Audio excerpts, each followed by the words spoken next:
क्या ऐसा हो सकता है कि हमारे प्राचीन ग्रंथों में आज की मॉडर्न टेक्नोलॉजी के राज छुपे हों?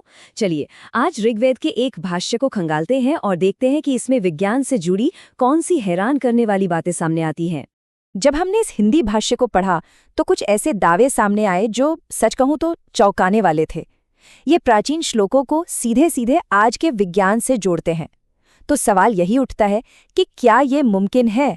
क्या प्राचीन ऋषियों को बिजली और हवाई जहाज जैसी टेक्नोलॉजी के बारे में पता था?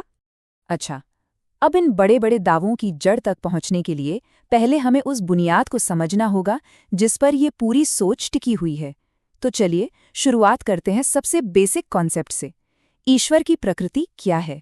तो देखिए, इस कमेंट्री के हिसाब से ईश्वर कोई एक व्यक्ति या कह लीजिए कोई हस्ती नहीं है, बल्कि ये वो प्रिंसिपल है, वो सिद्धांत है जो पूरे ब्रह्मांड को चला रहा है। ये एक ऐसा सिस्टम है जो कर्म के नियम के जरिए बैलेंस बनाता है, जहां हर एक्शन का एक बराबर रिएक्शन होता है, कभी सुख के रूप में तो कभी दुख के। ठीक है, अगर ईश्वर एक अल्टीमेट फॉर्मलेस प्रिंसिपल है, तो फिर एक सवाल उठता है, ऋग्वेद में इतने सारे देवों का जिक्र क्यों मिलता है? और यहीं पर ये कमेंट्री एक बहुत ही कह सकते हैं रैडिकल आइडिया सामने रखती है। इसके मुताबिक ये देव अलग अलग भगवान नहीं बल्कि नेचर की ही फंडामेंटल फोर्सेस के सिंबल हैं। मतलब जैसे ग्रेविटी या इलेक्ट्रोमैग्नेटिज्म को एक इंसानी रूप दे दिया गया हो। चलिए अग्निदेव का ही उदाहरण लेते हैं। इस व्याख्या के अनुसार अग्नि का मतलब सिर्फ आग नहीं है, ये असल में एनर्जी के 3 अलग अलग रूपों को दिखाता है। एक तो हमारी धरती की साधारण आग, दूसरी सूरज की एनर्जी और तीसरी बिजली। और सबसे दिलचस्प बात तो ये है कि ये तीनों तरह की अग्नि शिल्प विद्या यानी टेक्नोलॉजी में महारत हासिल करने के लिए जरूरी मानी गई हैं। और ये जो तरीका है सोचने का, ये सिर्फ अग्नि तक ही सीमित नहीं है, ये दूसरे देवों पर भी लागू होता है। जैसे सूर्य जो रोशनी और ऊर्जा का प्रतीक है, और वरुण जो हवा और आत्मा जैसी न दिखने वाली ताकतों का। तो क्या यह हो सकता है कि ये एक यूनिवर्स के काम करने के तरीके को समझाने वाली एक तरह की सिंबॉलिक भाषा हो?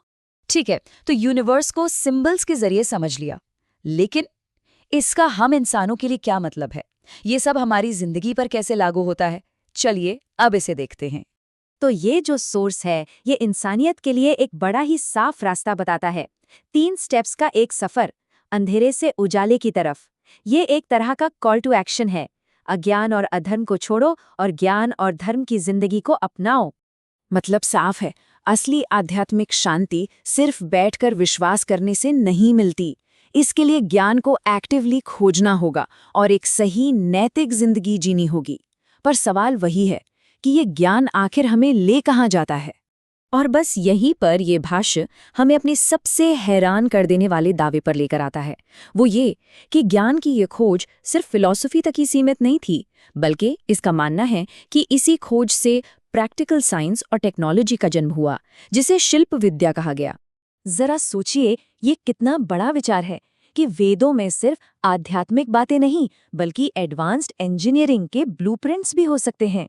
ये टेक्स्ट विद्वानों को धरती के सामान का इस्तेमाल करके हवाई जहाज जैसे वाहन बनाने के लिए कहता है, ताकि वो जमीन, समंदर और आसमान में सफर कर सकें।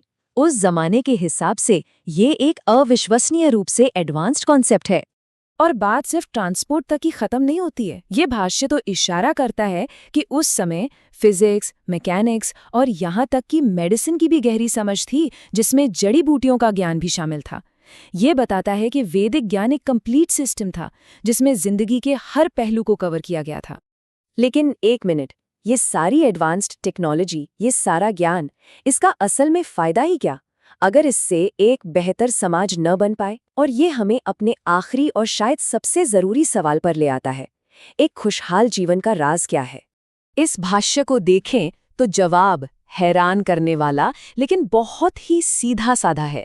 ये टेक्नोलॉजी या पावर के बारे में नहीं है, ये कम्युनिटी के बारे में है। व्यक्तिगत और सामाजिक खुशी सिर्फ और सिर्फ आपसी सहयोग और इज्जत की नींव पर ही बन सकती है। ये एक बहुत बड़ी याद दिलाने वाली बात है कि इस सारे ब्रह्मांडीय और वैज्ञानिक ज्ञान का जो असली मकसद है, वो एक ऐसा समाज बनाना है जहां सब एक दूसरे का साथ दें। जैसा कि सोर्स कहता है, मनुष्यों को परस्पर मित्र भाव के बिना कभी सुख नहीं आ सकता। तो ऋग्वेद की ये जो नई तरह की व्याख्या है, ये हमें एक बहुत ही दिलचस्प सवाल के साथ छोड़ जाती है। क्या हो अगर हमारे प्राचीन ग्रंथ सिर्फ पूजा पाठ की किताबें ना हों, बल्कि ज्ञान के ऐसे खजाने हों जो बस दोबारा खोजे जाने का इंतजार कर रहे हैं? सोचिए, भविष्य के और कितने राज हमारे अतीत में छुपे हो सकते हैं।